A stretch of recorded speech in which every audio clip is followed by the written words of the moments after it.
Dry day असतानाही खुलेआम दारूची विक्री होत असताना श्रीरामपूरच्या राज्य उत्पादन शुल्क विभागानं कारवाई करत 2,44,000 रुपयांचा मुद्देमाल जप्त केलाय। राज्य उत्पादन शुल्क भरारी पथक क्रमांक 2 श्रीरामपूर यांना मिळालेल्या माहितीनुसार शहरातल्या वाईन सेंटर नावाच्या वाईन शॉपच्या मागे वॉर्ड नंबर 6 घासगल्ली परिसर आणि बसस्थानक समोर हॉटेल किशोर येथे पंचसमवेत छापा टाकून कारवाई करत 4 चाकी वाहन आणि देशी विदेशी मद्य असा एकूण 2,44,000 रुपयांचा मुद्देमाल जप्त करण्यात आलाय। सदर कारवाईमध्ये आरोपी किशोर भुक्तर, अनिल भुक्तर आणि अक्षय काळे यांच्यावर मुंबई दारूबंदी कायदा 1949 कलम 65 ई 8190-103 नुसार गुन्हा नोंद करण्यात आला आहे। भल्या पहाटेपासून सदर कारवाई करण्यास सुरुवात झाली होती। 2 ते 8 ऑक्टोबर दरम्यान गांधी सप्ताहानिमित्त राज्य उत्पादन शुल्क विभाग यांच्यामार्फत कारवायांची मोहीम राबवली जात आहे। श्रीरामपूर शहरामध्ये अशा अवैध व्यवसायांवर निरंतर कारवाई चालू राहणार असल्याचं प्रतिपादन दुय्यम निरीक्षक संदीप मांडवेकर यांनी प्रसारमाध्यमांशी बोलताना दिलं।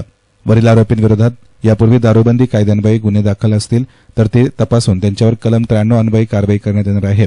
श्रीरामपूर शहरामध्ये ड्राय डेच्या दिवशी बऱ्याच ठिकाणी अवैधपणे दारूची विक्री केली जाते। या संदर्भात बऱ्याच प्रसारमाध्यमांमध्ये बातम्या प्रसिद्ध झाल्या होत्या। त्या अनुषंगाने झालेल्या सदर कारवाईचं परिसरातून कौतुक होते।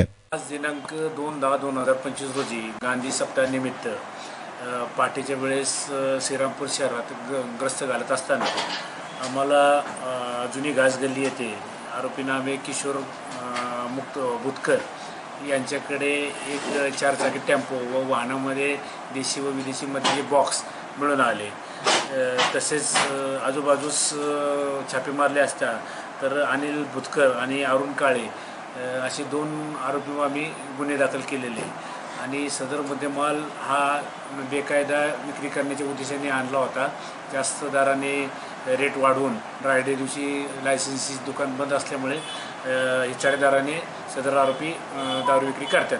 यामध्ये एक वाहन प्लस देशी व विदेशी मुद्देमाल असा 2,44,345 किमतीचा मुद्देमाल जप्त करण्यात आला। एकूण 3 आरोपींना ताब्यात घेण्यात आले आणि आज 2 ते 8 या कालावधीत ड्राय डे असल्यामुळे जास्तीत जास्त आम्ही गुन्हे नोंद करून बेकायदेशीर अवैध धंदे चायनीज सेंटर इथे आम्ही छापे मारण्याचे काम खात्यामार्फत चालू आहे। यानंतर भविष्यामध्ये असे सातत्य असेल काय कारवाई? हो, हे सातत्याने आम्ही काम करत असतो। आमच्याकडे 7 तालुके, 7ही तालुक्यामध्ये आम्ही छापे मारायचे काम करत असतो। यामध्ये आरोपींना अटक करणे, न्यायालयात दाखल करणे, कोर्ट कामकाज करणे आणि वारंवार केस करून आम्ही त्यांच्यावर कलम 93 MPDAच्या सुद्धा कारवाया आमच्या चालू आहे। फार मोठा एक प्रिमायसेस आहे तुमचा।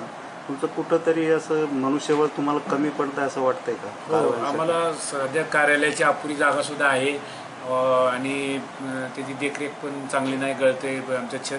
दुसरी गोष्ट मनुष्यबळ पण कमी आहे आम्हाला। गाड्या आमच्या जुन्या झालेल्या आहेत, तर आम्ही याचा पाठपुरावा करतोय। पण जास्तीत जास्त आम्ही खात्यामार्फत आमचं श्रीरामपूर भरारी पथक व आमचं बटुळे जवान, काळे जवान, पालवे, काळपाड मॅडम, आमचा सर्व स्टाफ सर्व 24 तास आवरत आमचे काम करत असतात। आमचे निरीक्षक देशपांडे साहेब सुद्धा त्यांच्या मार्गदर्शनाखाली आम्ही काम चालू आहे।